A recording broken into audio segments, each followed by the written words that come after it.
سلام، ممنون که روی ویدیو کلیک کردید. بحث درآمدزایی از یوتیوب بحثیه که خیلی این روزا بهش علاقه‌مند هستن و دوست دارن اطلاعات بیشتری راجبش داشته باشن و خیلیاتون هم شاید همین الان اطلاعات زیادی راجبش داشته باشید، چون ویدیوهای خیلی زیادی از نظر آموزشی توی یوتیوب چه زبان فارسی چه زبان انگلیسی ساخته شده. اما من توی این ویدیو میخوام سعی کنم که مباحثی که به نظرم کمتر گفته شده، حتی در فضای یوتیوب انگلیسی هم کمتر بهش پرداخته شده رو بازگو کنم براتون، که بیشتر مربوط به بحث اکانت ادسنس هستش، بحث وریفای کردن آدرس برای اکانت یوتیوب که در واقع آدرس پستی چقدر این پروسه طول میکشه و بحث مالیات، اطلاعات مالیاتی که باید بدید، وصل کردن حساب و اینکه هر چند وقت یه بار یوتیوب به شما پول پرداخت میکنه. اینا مباحثی هستش که تو این ویدیو میخوام بررسی کنم. اگه علاقه دارید تا آخر با من باشید. خب برای درآمدزایی از یوتیوب راههای متنوعی هستش. یه سری راهها در سالهای اخیر اضافه شده، مثلا اینکه شما میتونید کالا بفروشید توی یوتیوب که بهش میگن مرچ.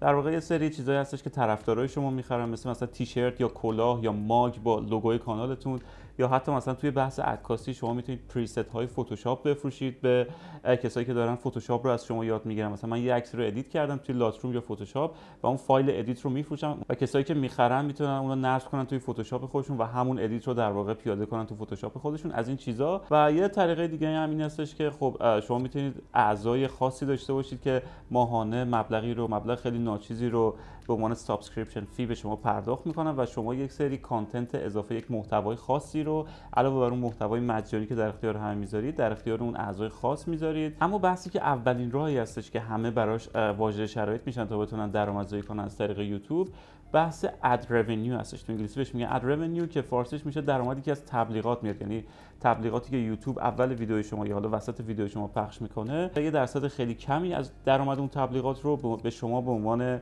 تولید کننده محتوا میپردازه. 4 تا شرط عمده داریم برای اینکه واجد شرایط بشیم برای این اد رونیو، که حالا بهش میگن، اگه همونطور که اینجا میبینید، بهش میگن یوتیوب پارتنر پروگرام، یعنی برنامه شراکت با یوتیوب. شما به عنوان یک تولید کننده محتوا میاد شریک اقتصادی یوتیوب میشید و 4 تا شرط عمده داره. شما اگه وارد استودیوی یوتیوبتون بشید، خب میدونید که اگه به عنوان مصرف کننده محتوا وارد یوتیوب بشید، وارد همون اپ یوتیوب میشید یا وبسایت یوتیوب و اون فیلم هایی که هست رو مشاهده میکنید یا سابسکرایب میکنید یا کارهای دیگه. اما وقتی که به عنوان تولید کننده محتوا یا تولید کننده ویدیو میخواید از یوتیوب استفاده کنید، باید وارد یوتیوب استودیو بشید و تمام بحث‌های مربوط به تولید محتوا مثل آپلود ویدیو و اطلاعات مختلف و آنالایز در واقع اطلاعاتی که از مخاطبین در دسترس شما قرار میگیره همش توی این یوتیوب استودیو هستش. اگه بعد از ایجاد کانالتون توی یوتیوب وارد بخش استودیو بشید، این سمت چپ یک سری تب‌های مختلف می‌بینید زیر همین تصویر من، که تب مانیتایزیشن رو که روش کلیک بکنید وارد بخشی میشید که راجع به شرایط شما برای درآمدزایی از یوتیوب صحبت میکنه. 4 تا شرط عمده داره، شرط مقدماتی که 2 تاش به راحتی میت میشه، یعنی 2 تاش چیز خاصی نیست. البته اینا 6 تا شرط هستش، من در ادامه اون 2 تا شرط اضافی رو هم میگم خدمتتون. 2 تا شرطش خیلی راحت هستش. ببین، شرط اولش که two step verification هستش، یعنی اینکه شما لاگین 2 مرحله‌ای داشته باشید، که این خیلی از وبسایت‌ها الان اینو دارن که علاوه بر پسورد که شما برای لاگین میزنید، یک کدی رو هم حالا به موبایل شما میفرستن یا اس به شما میدن که برای محکم کاری هستش که اکانت شما هک نشه.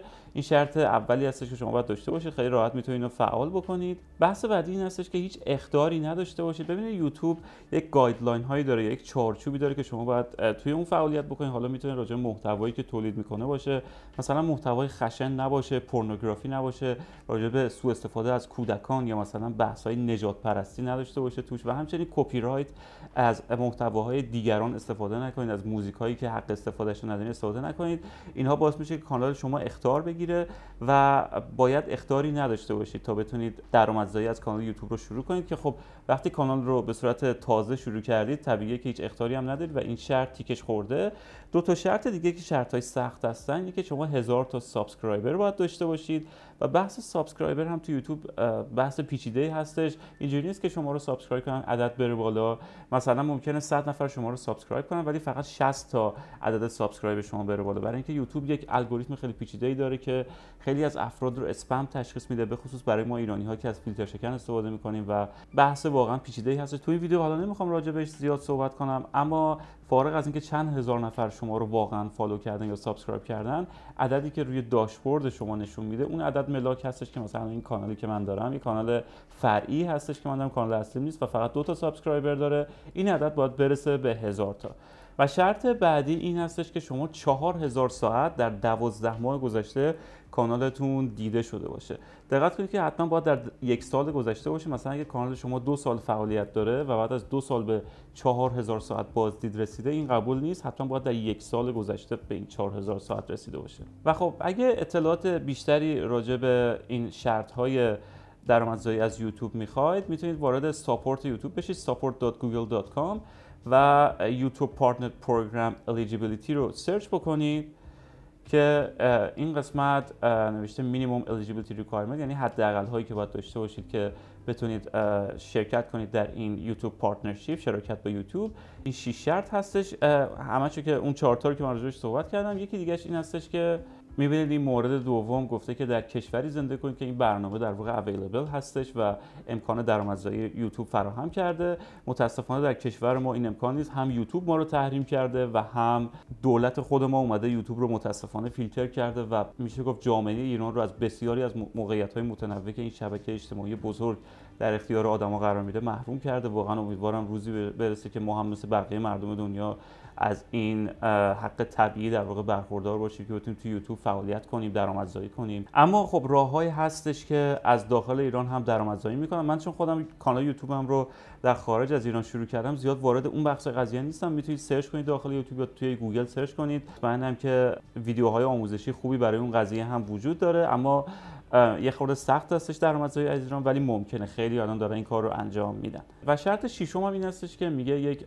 اکانت ادسنس داشته باشید که وصل شده به کانال یوتیوب شما. خب شما این راجع به اکانت ادسنس من صحبت خواهم کرد در ادامه، ولی این 6 تا شرط رو که میت کنید و در واقع این حداقل ها رو به دست بیارید، میتونید اپلای کنید برای اینکه کانالتون بررسی بشه از نظر محتوا. در واقع یکی از کارکنان شرکت یوتیوب میاد کانال شما رو بررسی میکنه، سر و شکلش رو، تامنیل ها رو، تکست ها رو ترجمه میکنه، حتی به زبان انگلیسی ببینید که چه محتوای کانال شما داره که همون در چارچوب یوتیوب باشه، مثلا نجات پرستی یا پورنوگرافی این مسائل رو نداشته باشه. و چیزی که خود یوتیوب میگه ممکن حتی تا 1 ماه طول بکشه، ولی اکثرا زیر 1 هفته این ریویو انجام میشه. اصلا مرحله سختی نیست. این واقعا آب خوردن هستش توی این 7 خانه رستم یوتیوب. و برای خود من 3 روز طول کشید که کانالم ریویو بشه و تایید بشه محتوا.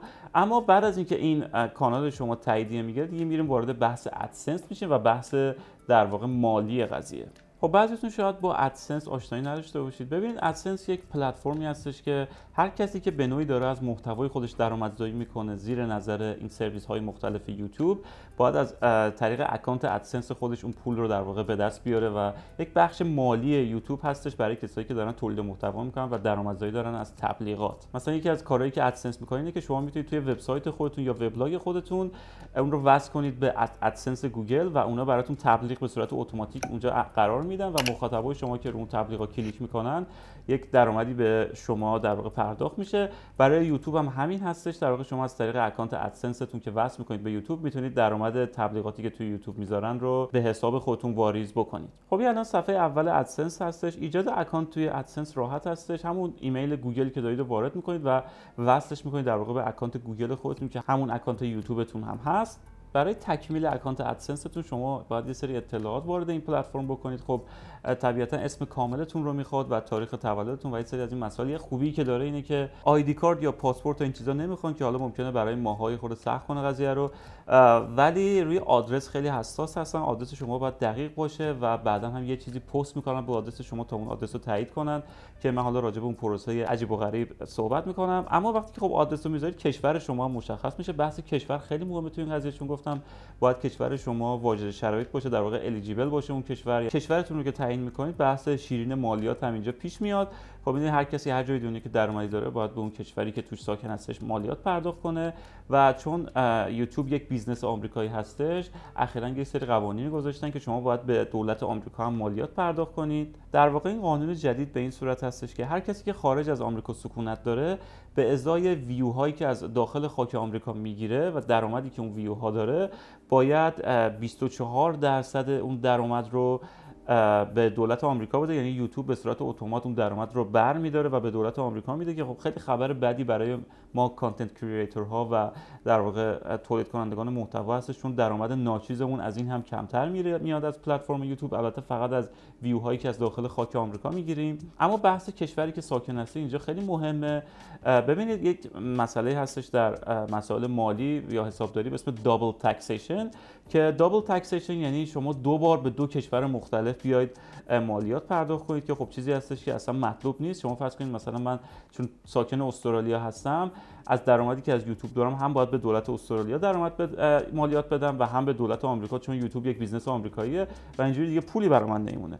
برای همین خیلی از کشورها هستن که با هم دیگه یک قراردادهای مالیاتی دارن تا از این دابل تاکسیشن برای کسایی که در واقع دارن بیزنس‌های بین‌المللی رو اداره میکنن اتفاق نیفته، یعنی دیگه لازم نباشه به هر دو کشور یک میزان مالیات بدن. در واقع مالیاتی که میخوان بدن نصف بشه بین دو کشور. اگر کشوری که شما ساکن هستید اون قرارداد که بهش میگن تکس تریتی رو، یعنی قرارداد مالیاتی رو با آمریکا داره، شما میتونید اعلام بکنید توی اکانت ادسنستون و کد مالیاتی کشور خودتون رو، که هر کشوری خب یک کد مالیاتی به فرد میده، مثلا من اینجا کد مالیاتی مخصوص دارم، اون کد رو توی ادسنس میزنم و ثابت میشه که من داخل سیستم مالیاتی استرالیا هستم و چون استرالیا با آمریکا قرارداد مالیاتی داره، من مالیاتی که به دولت آمریکا میدم از 24% میرسه به 15%، چون یک مالیاتی هم در واقع به دولت استرالیا میخوام بدم. یعنی فرض کنید من 30% درآمدی که از یوتیوب دارم و میخوام مالیات بدم، 15%ش رو میدم به دولت آمریکا، یوتیوب اتومات برمی‌داره، 15%ش هم میدم به دولت استرالیا. اگه این اتفاق نیفته، من مثلا مجبورم